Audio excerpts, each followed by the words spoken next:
Hello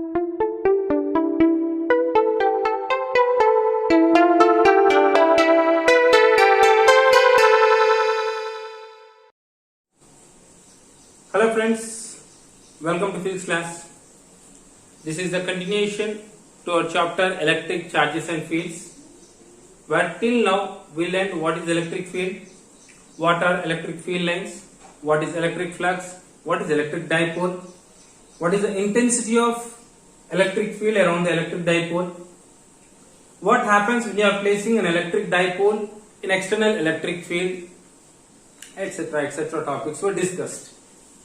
Now in this video the most important Gauss law will be discussed. Actually the Gauss law was initially formulated by Lagrange, name of the scientist it is Lagrange, around 1773 I think so, around 1773. Later after 40 years, 1813, Carl Friedrich Gauss stated this law, and this law speaks about the flux around a charge. Flux around a charge. Which flux here? Electric flux. That's why this Gauss law is also in some books given as a Gauss flux theorem, or simply known as Gauss theorem. In our IP book it is given as Gauss law. Let us see what is this Gauss law. Imagine this is a charge, this is charge, and predict a sphere. Imagine a sphere around this charge. A sphere, three-dimensional sphere around this charge. Now what amount of flux come out of the sphere is nothing but what amount of flux is coming out from this charge. That is said by Gauss law. I'll say, consider a sphere. Consider a sphere of radius r, enclosed by a charge q. Enclosed by a charge q. What is he saying? Consider a sphere. This is a sphere, right? Where there is charge at its center. At its center, what is there? Charge q is there. What is the radius of the sphere? Radius of the sphere is r. R is the radius of the sphere. Now to know what is the total flux coming out of this sphere. Right? For that total sphere, I can't study the flux at a time. Okay, now that's why what we'll do, we'll take a small portion of this sphere. A small portion of the sphere I have taken there. This is a small portion of the sphere. Okay, now. And this is the direction of the electric field at this point. Direction of the electric field at the sphere. At every point, direction of electric field is perpendicular like this. This is the direction of electric field. This is the surface which we have taken. This is the surface which we have taken. Okay. So this is what we have taken. Now what we will do? First we will find the electric flux here. Then we consider the total sphere. If you know a small portion, then we can calculate for the total sphere. Right? What is the formula for the electric flux now? What is the formula for the electric flux? Electric flux, I am taking a small portion, so that I am writing delta pi electric flux is equals to electric field E into what I am taking, small surface, not the entire surface, I am taking a small portion here. So small portion, small area element. This is what? Area element. Now book it is called as the area element. Delta pi is equals to E into delta S. Right? What is E here? Delta pi is equals to electric field. Electric field formula Q by 4 pi epsilon naught r square r cap delta S. This is the electric field formula from the Coulomb's inverse square law. Electric field around a single charge. When you are taking a single charge, what is the electric field around it? Q by 4 pi epsilon naught r square into r cap. That is the vectorical notation. Now here R and delta S, both are showing in the same direction. That's why it is enough to take delta S. We need not take the R. So as r cap and delta S are showing the same direction, are showing the same direction,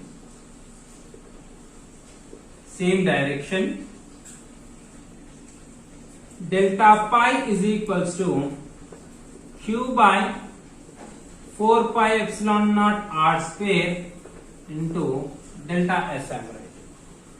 Any problem if I write like that? No. Now I am getting delta pi, a small portion, small flux I got. I want the total flux. Then what I will do? Pi, total flux pi is equals to sigma.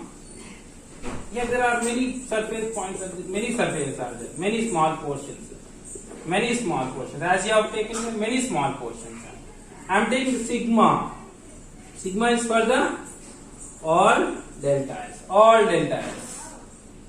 Q by, I am writing this one, Q by 4 pi epsilon naught r square into delta S, where this term I can keep outside. Q by 4 pi epsilon naught r square sigma delta S, all delta S. What is sigma delta S now? Sigma delta S is the surface, total surface of the sphere what you have taken. So that's why I'll write here Q by 4 pi epsilon naught r square into S. What is this S here? S is the total surface. S is total surface. S is total surface here. Okay. S is total surface. Now, as S is total surface, Q by pi is equals to Q by 4 pi epsilon naught r square S. What is S? Total surface. Total surface of the sphere is what? 4 pi r square. 4 pi r square cancel. Pi is equals to Q by epsilon naught. This is what the Gauss law. Pi is equals to Q by epsilon naught is a Gauss law, where we write like this. Pi is equals to 1 by epsilon naught times of Q. How can you state it now? The total flux is equals to 1 by epsilon naught times of the charge enclosed by the surface. Okay, now whatever it may be the charge enclosed by the surface, that is multiplied by 1 by epsilon naught. Then what we'll get? We'll get the total flux.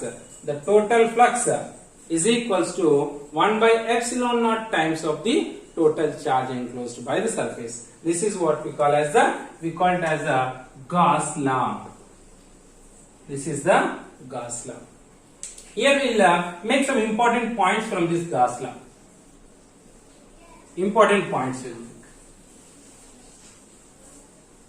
Number 1, Gauss law is applicable for, let us suppose I have taken the charge here.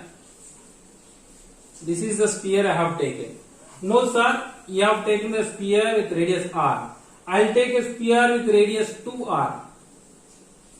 I will take a sphere with a radius 3r. That is your wish.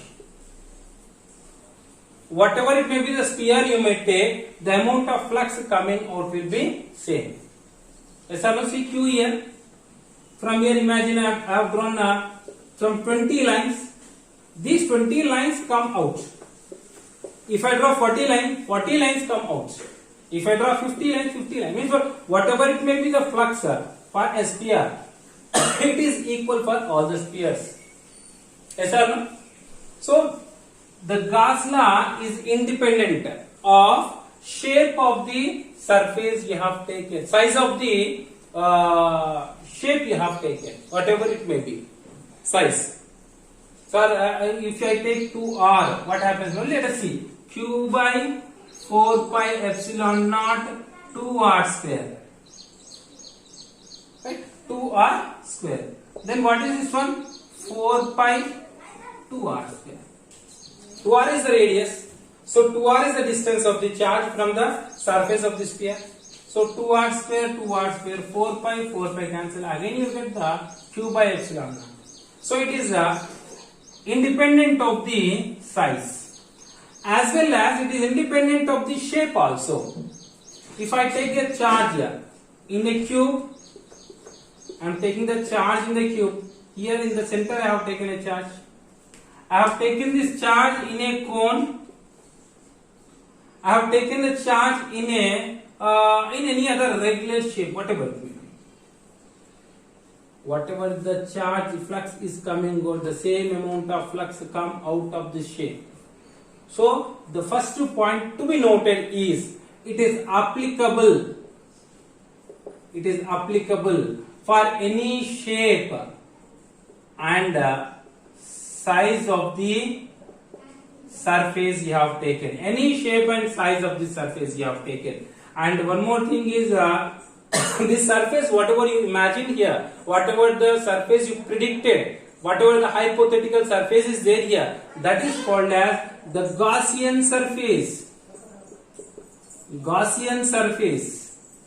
That is called as the Gaussian surface. Third one, on which this flux is dependent now? This flux is dependent on Q, amount of charge. So pi is dependent on Q enclosed. Whatever the charge is present inside the shape. For example, I have taken the sphere. Here 2q charge is there, plus 2q. Here minus 3q. Here minus 2q. Something is there like this. So what is pi here? Pi is equals to 1 by epsilon naught times of 2q cancel, minus 3q, minus 3q.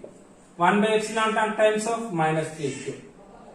So for example, if I take a plus q charge here this is the minus q charge, this is the plus q charge, this is the minus q charge, this is the plus q charge, here again plus q charge.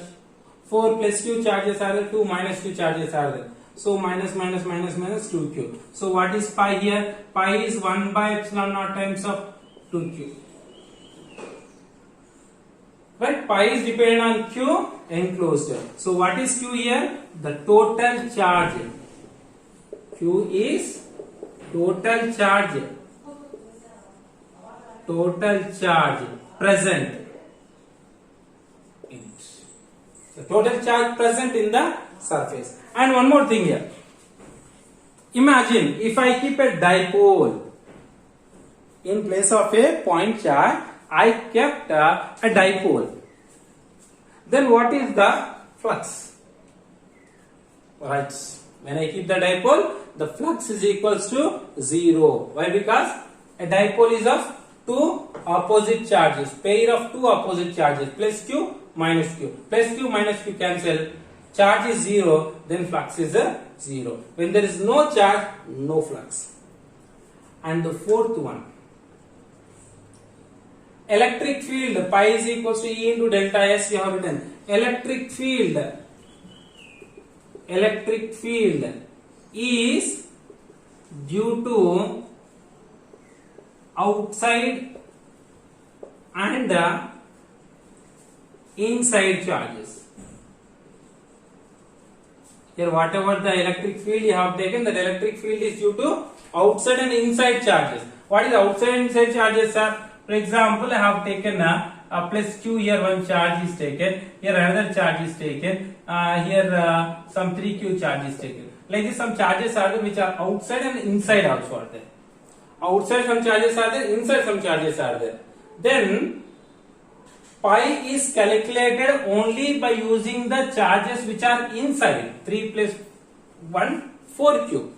Pi is calculated only by the charges which are inside, but electric field is considered which is caused due to inside charges as well as the outside charges. So electric field is due to outside and inside charges. Right? And one more thing, the last conclusion, the important point is it is depend on what? Inverse square law, Coulomb's inverse square law. It is justifying the Coulomb's inverse square law. Right? We are getting from Coulomb's inverse square law on this one. So we are getting it from Coulomb's inverse square law. This is about the Gauss law and some important points what we can conclude from the Gauss law. These are most important when you do the numericals based on the Gauss law. So these points are most important. Gauss law is simply the amount of total flux is equals to 1 by epsilon naught times of the charge enclosed by the Gaussian surface. Gaussian surface is a hypothetical surface of any shape and any size. Right, in our next video, we will discuss the applications of Gauss law. That is most important to us. Thank you very much. That will become the last video to us for electric charges and fields. Right? Thank you very much.